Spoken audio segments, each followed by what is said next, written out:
Dans cette vidéo, on va parler des cystodoses larvaires, c'est-à-dire que c'est des parasitoses dans les larves qui vont infester l'homme. Voilà, c'est les larves qui vont parasiter.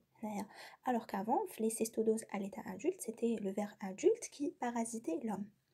Donc, comme généralité, on nous dit que les cestodes, parasites à l'état larvaire, évoluent généralement dans les tissus des animaux et ne parasitent qu'accidentellement l'homme, chez qui ils déterminent des affections gravissimes. Donc, l'homme n'est jamais un hôte définitif, il est un hôte accidentel. Donc, il va être parasité accidentellement. Donc les parasites et parasitoses qu'on va voir, on a premièrement l'Echinococcus granulosus, ou l'Echinococcus hydatique, qu'on appelle aussi hydatidose ou kystidatique, qu'on connaît tous. On a aussi l'Echinococcus multilocularis, c'est l'agent de l'Echinococcus alvéolaire. On a Taenia solium, c'est l'agent de la cysticercose. Donc pour Taenia solium, c'est une téniasis qui peut être pour le ténia, il peut parasiter l'homme à l'état adulte, qui marche les cystodoses adultes, ou tanniques, ils peuvent parasiter l'homme à l'état larvaire. Ils vont causer la cysticercose. On a aussi ténia multiceps ou multiceps multiceps, la sénurose. Donc, sénurose, elle est due à un multiceps multiceps. C'est un ténia tannique qu'on appelle multiceps, ok. On passe vers la fin, on a la spirométra mensonii, qu'on appelle aussi Diphylobotrium mensonii, l'asparganos. Donc l'asparganos, elle est due au Diphylobotrium mensonii, qu'on appelle aussi spirométra mensonii. Ok, on commence avec l'Echinococcus hydatique, hydatidose ou le kyste hydatique. Comme définition, c'est une helminthose due à la larve platelminthe qui est l'Echinococcus granulosus, appelée hydatide. C'est une larve, c'est-à-dire c'est la larve de l'Echinococcus granulosus, qu'on appelle l'hydatide. Donc l'hydatide, c'est la larve de l'Echinococcus granulosus, les rois platelminthes, voilà. Bon, l'espèce granulosus, le genre Echinococcus, la classe Thalicestode, l'ordre des cyclophilidés, la famille des Ténidés, c'est-à-dire la famille des Ténia, normalement, le classement et l'embranchement des platelminthes. Comme note, on nous dit qu'il existe d'autres espèces telles Echinococcus granulosus, sensu, tricto, etc. Quelle autre espèce? Bon, le ver adulte, il est comment? Il présente deux rangées au courant de crochet. Il en a deux courants de crochet. Il a 4 ventouses, donc la tête Uscolex, Andophyra, les crochets, deux rangées de crochets, et il a 4 ventouses. Donc le cou, il a des 2, 3 à 4 anneaux. Ensuite, le corps strobile, il a des anneaux mûrs qu'on appelle oviscères. On a vu ça au début camel, un port génital et les œufs. Voilà. Donc, pour l'œuf, il est embryonné à la pente, donc il y a auto-infestation. Il est très résistant aux conditions physico-chimiques et hautement pathogène. On voit ici qu'Ando 3 paires de crochets et il a une double membrane. C'est un embryon hexacanthe. Pour le cycle évolutif, on doit savoir que l'hôte définitif, c'est un canidé tel que le chien, et l'hôte intermédiaire, c'est un herbivore, principalement le mouton. Le cycle naturel maintenant, chez le chien, bin le chien et le mouton qui fait cela. Le chien, il va abriter le ver adulte au niveau de l'intestin grêle. Quand on dit Naya, le chien, il abrite le ver adulte, on sait que le chien, c'est l'hôte définitif. Daimon, l'hôte définitif, il connaît l'état adulte. On disait pour les cestodes à l'état adulte, c'était le ver adulte qui parasitait l'homme. Donc l'homme, il était un hôte définitif. Voilà. Ensuite, parvenu à maturité, les anneaux mûrs ou vigères, ils vont se détacher et sont éliminés dans le milieu extérieur avec les excréments. Ensuite, avec les anneaux, une fois dans le milieu extérieur, ils sont lisés et libèrent les œufs embryonnés. Et là, il est embryonné à la ponte directement. Le mouton, il va se contaminer en broutant l'herbe souillée, d'œufs embryonnés, voilà. Ensuite, les embryons sont libérés après la lise de la coque des œufs dans l'estomac. Donc l'estomac, il rejoue les embryons. Voilà. Et ils vont traverser, donc les embryons, ils vont traverser la paroi intestinale, passent dans la circulation sanguine et passent dans le foie. Ils vont aboutir le foie dans 70% à 80% des cas. Là, dans le poumon, à 10 à 15% des cas. Ou bien d'autres organes, des tissus, ou là, les tissus, les viscères, les viscères hydatiques, voilà, où ils se développent en larves. Donc les embryons, il y a les organes principalement, le foie, ensuite le poumon, ensuite les autres viscères où ils vont se développer en larves qui atteindront le stade de tête d'enfant. Donc ils vont grandir, ils vont atteindre un stade de tête d'enfant, la taille d'une tête d'enfant, donc c'est énorme. Au bout de quelques mois à quelques années, voilà. Le chien se contamine en se nourrissant de viscères parasités. Les larves deviennent ensuite adultes au bout de 40 jours. Donc là où est le cycle. Le mouton, il va manger l'herbe souillée, donc les œufs embryonnés. Ensuite, le chien, il va se contaminer en se nourrissant des viscères parasités. On a tendance à...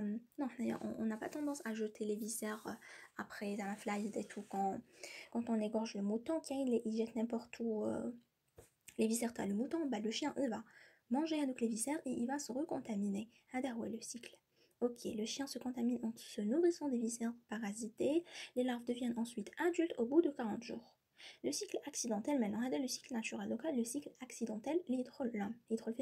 L'homme, il va se contaminer par ingestion d'œufs embryonnés de manière directe, par contact avec un chien qui est parasité, ou indirect, par des mains sales, ou bien il a touché l'eau, il a les aliments souillés.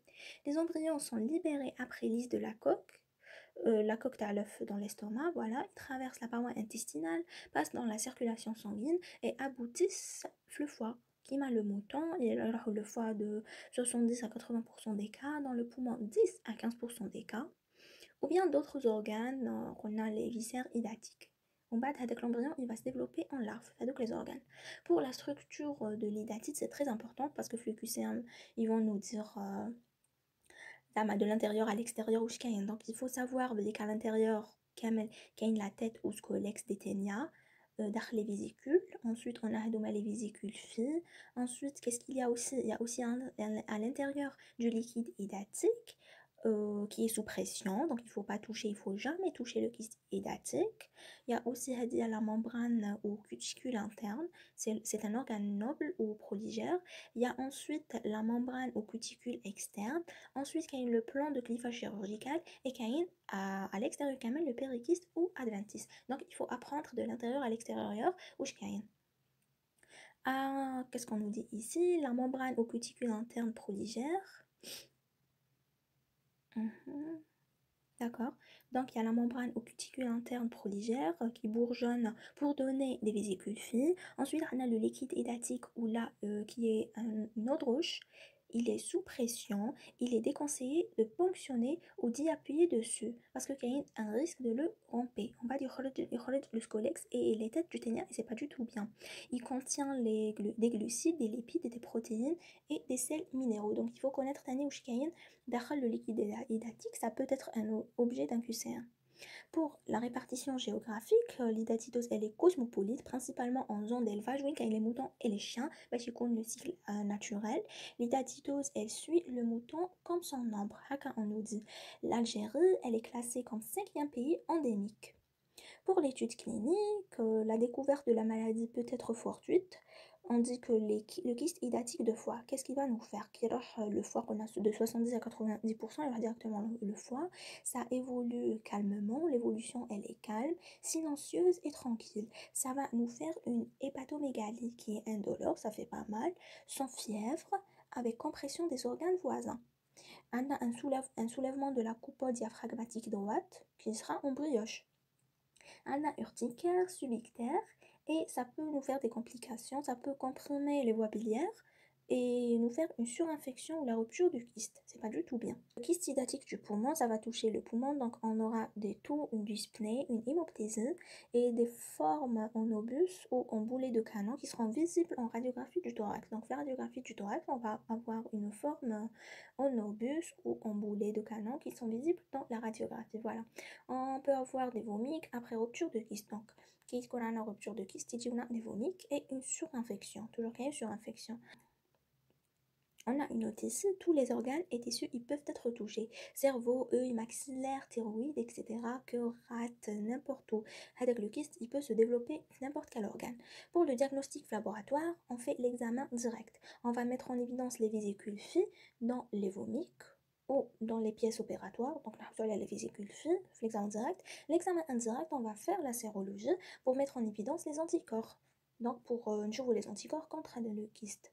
Pour le traitement, on a l'albendazole zintel qui est peu probant ou peu efficace et généralement on déroule la chirurgie باش نحيو le kyste directement. Pour la prophylaxie, concernant le chien, il faut ramasser ou abattre les chiens errants. Je n'ai des problèmes. Vermifuger les chiens domestiques parce que quand ils adoptent des chiens et tout avec les caresses et tout. On a dit que ça peut passer par contact direct, les mains sales, etc. Ils vont interdire l'accès aux abattoirs et la garde des moutons. Oui, باش ما يكونوش en contact معاهم. Pour les moutons, il faut les garder en clôturage pour qu'on puisse savoir qu'est-ce qu'ils mangent, où ils traînent, etc.